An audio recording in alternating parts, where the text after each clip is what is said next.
So you saw that old clickbait title, The Blundstone Killer, and clicked on this video. Well, I hope it's not just clickbait, because we might reveal some truths here about this brand of boot, the Mongrel brand. It is an Aussie rival of Blundstone, but it's not so well known overseas. So let's have a look at it.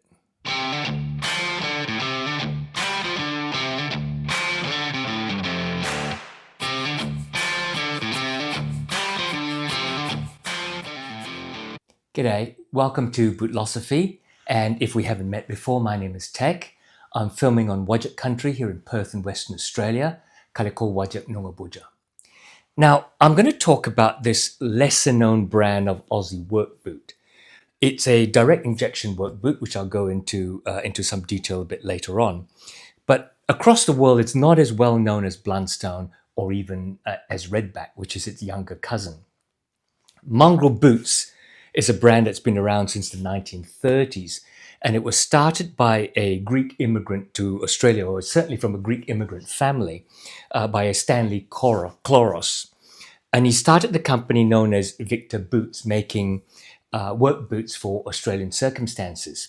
They included, from the early days, the elastic-sided boot, otherwise known as the Chelsea boot, as well as other work boots in full-grain leathers and catering for Australian work conditions. Now, today, they are the maker of Aussie work boots. They continue that tradition. In 2000, they created a series of models called the Mongrel Boot. And that name actually stuck. And in fact, the name Mongrel and its logo is such an Aussie-based kind of, laconic, not particularly respectful type of image. So it's ideally Australian in many ways. If you are interested in the history of Mongrel and what they're like, particularly if you're from overseas and you haven't heard of them, but you've heard of Blundstone, go and watch an interview that I did with Phil Chloros, the fifth generation Chloros member. His grandfather, I believe, still runs Mongrel Boots, and his father is, I think, involved in the marketing of the brand, and Phil Chloros is the brand manager. So go and have a look at that interview, which I think is really interesting about the inner workings of a Mongrel Boot, Australian boot brand. So let me talk about the style of these two boots that I'm looking at. This is the K9 series run by Mongrel Boots. They have a K9-1, which was the early styles that came out in this K9 series. And they have the K9-2, which is the later style in this series. Now, both of them are available in a range of different full-grain leathers. In these two cases, they're sort of like, I guess they're like an oiled Nubuck Crazy Horse full-grain leather. But they're also available in the Kip and Claret, black and type of full-grain leathers. They are an Aussie Chelsea work boot, and often in Australia called elastic-sided work boots. The tradition goes back to the early days, at least the 1930s, if not earlier, where Chelsea boots came into Australia as easy pull-on, pull-off work boots. Now, they were designed, the K9 series were designed as casual or light work boots. So, for example, the K9-1 was designed to be quite a casual rival to a Blundstone 500 series boot, for example, which is not actually a heavy work boot either. And so you can see that sort of similarity to the Blundstone 500, 600 series type of boots. In fact, let me show you. This is my Blundstone 610. And you can see a very similar sort of look to it with a sort of chunky, thicker soles and very rounded toe box. On the other hand, when they later brought out the K9 Series 2, K9-2, they used their riding boot last. So it's a little more sleek and elegant. It's a little more pointy in the toe with a chisel edge. And the idea behind this is it's a light casual boot more than a light work boot. And in that sense, modeled after a riding boot, you could ride in it for sure. But this is really for people who might want it for light work around the house, but definitely for people who want to go to wine tastings at wineries and look like they fit the part, just like me. So that's the style. They both come in a variety of patterns, which I'll take you through, and as I already said, a variety of leathers. Now, let me talk about the construction method of these boots. They are Chelsea boots, so they're made with the lasts first, without laces and the elastic goring, and they are direct injection molded soles. So in my channel, we're used to talking about welted soles. Goodyear welted soles are stitched down, even Blake Rapid stitch, where there is a stitch going through that connects the outsole part of the boot to the uppers part of the boot, which makes those welted style boots resolable. In this case, it is technically resolable, but practically nobody ever resoles them. Although, if you go and search resoling Blundstone boots or similar types of things on YouTube, you're going to find many cobblers can do it. And what they do is they rip the sole off and they either glue a rubber sole on or they transform it into a Blake Rapid stitch boot, which is where they take the rubber sole off, put on a leather midsole, which is a bit wider than the boot, and use the edge of that leather midsole as a welt, and then use that to stitch a rubber outsole on. Now, in this case, they are direct injection molded. What does that mean? That means the boot is lasted, and then it's put into a mold for the soles, and then hot molten polyurethane, which is primarily what this is directly injected into that mold, solidifies, and therefore connects itself much better than cement or glues onto the uppers in the boot. And as I said, it is technically resolable, but not a lot of people would do it. And when I tell you about the price of this boot, a lot of Australian users of this boot, as well as Australian light casual workers, will actually probably throw it away and then buy a new pair. The outsole is usually made up of two types of polyurethane. That's PU, polyurethane, which forms a soft sort of mid layer. And then on top of that, again using that direct injection molding method where there's another mold put on and then injected with molten thermal polyurethane, which is a slightly harder mix of that sort of polyurethane material. And that makes the outside a harder wearing shell, whereas the softer polyurethane middle makes it a softer boot for comfort. The TPU-PU soles are oil and fat resistant, and in some cases also heat resistant up to a certain temperature.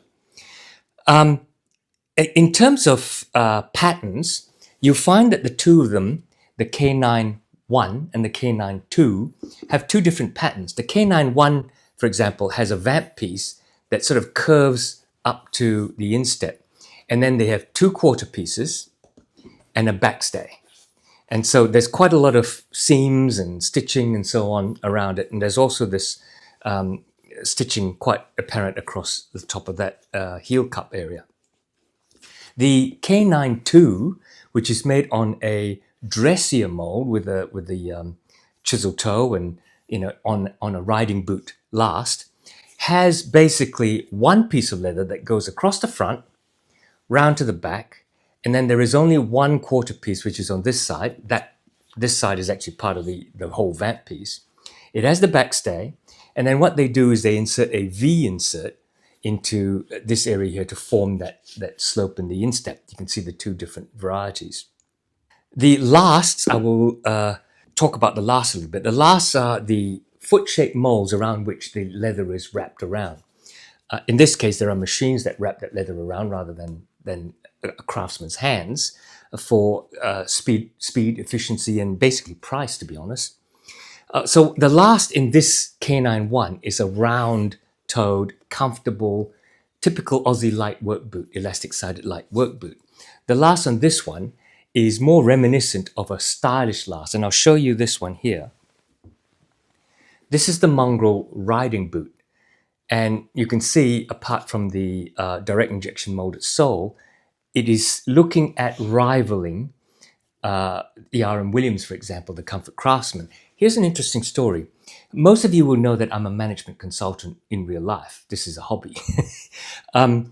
I do quite a lot of work in the northwest of Australia and across the northern top end of the Northern Territory. And in one of my jobs, I had to take a charter flight from Darwin across to East Arnhem to a place called Gunbalania. And this is a 4-seater single-engine Cessna. And the pilot wore one of these. And I said to him, "Oh, I know the people who do these. How come you're wearing one of these?" And he said, "Practically all the charter pilots wear Mongrel boots because A, they're cheap, B, they're a lot more comfortable than the heritage crafted R.M. Williams type stitched boot." So that's an interesting observation from, I guess, somebody who's in a cramped seat for days, for hours and a day. Anyway, you can see the similarity of this last, the riding boot last, to this last, which is the K9-2 series. And I think they actually call this a riding boot as well because of the last. Okay, let me talk a little bit about hydrolysis. I told you about the direct injection molded sole made up of polyurethane and thermal polyurethane. Polyurethane, the soft bit, is prone to a materials disease called hydrolysis. Now what that is there is a chemical reaction in the polyurethane, which is, by the way, full of microscopic size holes. And that chemical reaction absorbs moisture molecules from the air into that material. If that is not corrected by wearing the boot, that moisture that's actually inside those microscopic air pockets now will start to degrade the material. And that's why you hear of people who might have put their boots away for summer, pull them out in winter, and the polyurethane has started to degrade, chip, fall off, powder off, that sort of thing. The trick with polyurethane shoes and boots, and by the way, Main Street fashion shoes like Echo also use polyurethane for comfort. And the trick with polyurethane soled boots and shoes is to wear them. Literally, when you wear them, you squish the water molecules out and basically keeps the air pockets air. So that's the trick. Make sure that if you've got a pair of Blundstones, a pair of Mongrels, a pair of Redbacks, a pair of Echoes, make sure that you're wearing them at least once a month. That appears to be like the minimum amount required to keep them healthy. And anyway, if you're buying one of these, if you're not a boot collector with a gazillion pairs of boots, if you buy one of these, you're probably wearing it almost every day anyway. And so these might last you a couple of years before the sole wears down and the uppers start to tear and rip, and you might have to replace them in 2, 3, or 4 years' time. Not much longer than that. So if you're wearing them every day, you probably destroy the boot long before hydrolysis takes place on the polyurethane. Now, if you're interested in the original K9-1 boot, I've actually done, I'm not going to give you a lot of detail in this review, but I've actually done a full review of the cloudy grey version of this boot. So you can go and watch the review to get the full details of construction, the brand history and everything. Right. Let me talk a little bit about the comparison between these two boots. I've already shown you the difference in the patterns, right? In the K9-1, you've got this vamp piece coming up. In the K9-2, you've got this full piece going around with a V insert. Both of these types of patterns are very popular in Australian work boots. For example, the Redback Bobcat UBOK has that type of pattern. The Blundstone 500-600 series has this type of pattern. The lasts are also different, as I've spoken about. And actually, I think the last on this, because it's wider and rounder, I mean, the width is actually at the ball of the foot, not that different. But because it's rounder and I think slightly more volume, if you look at the vamp piece just above the instep, this one has a little bit more volume, so it feels a little bit more comfortable. This one is not uncomfortable, but I feel that it needs to stretch a little bit more when I'm wearing it. It needs to break in a little bit more. They were designed as I said, casual boots. So this is a light casual boot, this K9-2. The K9 1 was designed more as a light work boot. So you could use this if you're a painter, perhaps, as a tradesman painter. You could use this for, say, landscaping. You could use this in non-union small construction sites, which don't require safety toes. You could use this on a farm, for example, on a vineyard or a farm, on operating farm equipment that doesn't require safety toes. As such, I think these are perfect rivals to the Blundstone, because the Blundstone 500-600 series is actually designed as a light work boot as well. People wear them kind of yuppie-ish like to show that they're, part of the hip crowd. They're good winter boots, but also because of the shape and design, they're very comfortable light work boots. And in terms of the K9-2, they're also very comfortable as a rival against the Blundstone. This one is the Blundstone 1306. I've done a review of this as well. They're very capable as a rival because they sort of match the same sort of look with the squared off toe and the slightly sleeker design. This 1306 is what Blundstone puts into their dress series. So, quite similar. Now, let me talk about the different comfort levels, and then I'll talk about the insole, which helps with the comfort level and the way the last fits. So I find that the comfort is really good on the K9-1. I think there are two reasons which, this is not uncomfortable, but this is much more comfortable. There are two reasons. I think one is the last.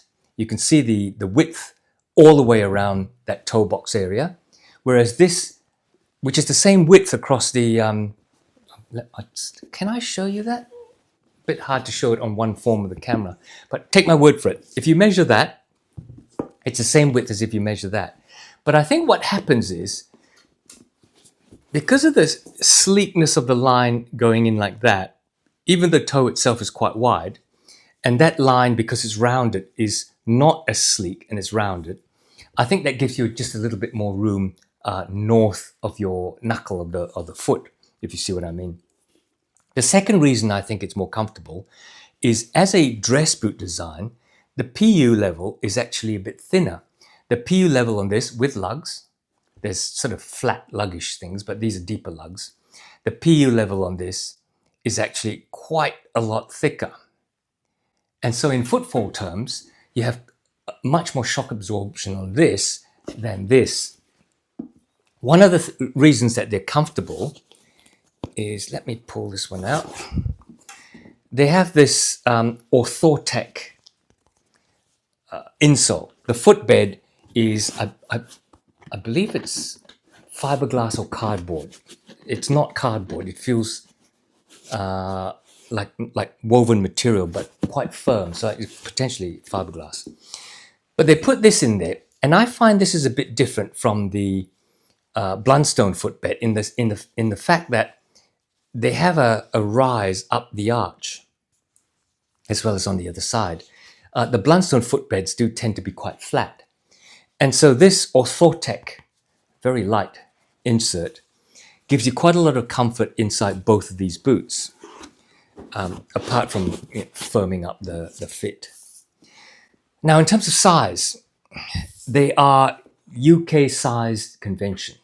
So what that means is, if you're a US 8.5, which I am, you should take a Mongrel 7.5.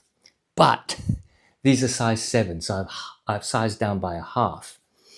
The difficulty is that if you buy a Blundstone 7.5 or a Mongrel 7.5 or a Redback 7.5, that half does not signify an increase in length. It signifies the width. And in fact, I think Mongrel might not say 7.5. I think they might say 7+. So that's actually the width.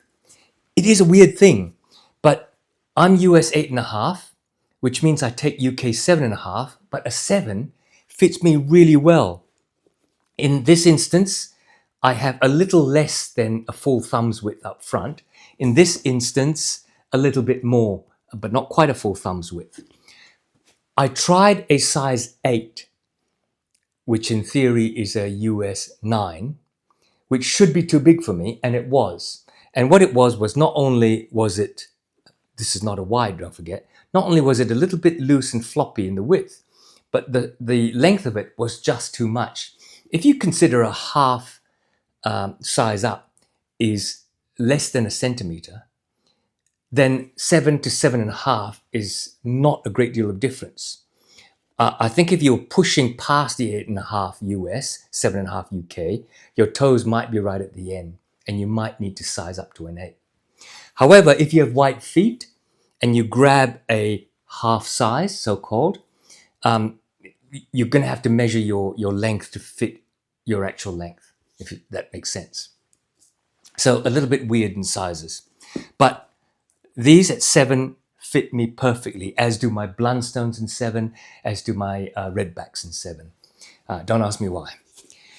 Okay, let's talk about value and then we'll summarize. So these sell for just under 200 Australian dollars. I believe in North America and parts of Europe, they'll sell for around 200 US dollars. Blundstones sell for retail selling price a little more than Aussie $200. I think this is something like 197 and Blundstones are something like 220. However, in almost everywhere in Australia through tradie stores and boot stores, you will find these selling for under $200. There's obviously a recommended retail price and what the retailers can get away with and still make a profit. And they sell them for around the 194s to 197s, that sort of price. And that's across the board, except Blundstones are always a few dollars more, but whatever the reason is. So in terms of the price, I suppose they kill Blundstone, if you want to be a Blundstone killer in that sense. The quality is exactly the same, I'm finding. The TPU, PU, direct injection molded salt is exactly the same as Blundstone. The difference between that these are made in Australia, let's get that out there. Mongrel Boots are made in Australia, whereas Blundstones are now made in Vietnam, despite their tag that says Tasmania. This one says made in Australia, not just Australia. Whereas if you look at your Blundstone boots, they just say Tasmania. And these also have a government awarded, audited, made in Australia tag. There's a little green triangle you might have seen. I would go and check the website and have a look at the different brands different models that they might have. And on the website, if you're in Australia, there is a link to see what retailers are near you. It's one of those where you put your postcode and then the map pops up and shows you the retailers. If you're overseas, I'm not sure that they have a list of overseas retailers. You can always contact them on their contacts page. But I would go, there are a couple of Australian retailers who do sell online and do ship overseas, not all of them. And the one I would recommend, no link to this whatsoever, is a retailer called Everything Australian, and I'll put a link to them below. I'm also not affiliated to Mongrel, so I'll put a link to that as well, non-affiliate.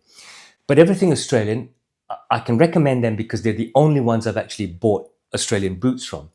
And the service I've got online was excellent, so I have no problems recommending them. So there you go.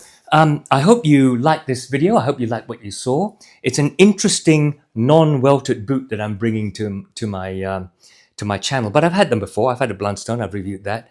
I've reviewed a Mongrel. I've even reviewed one of these in cloudy grey.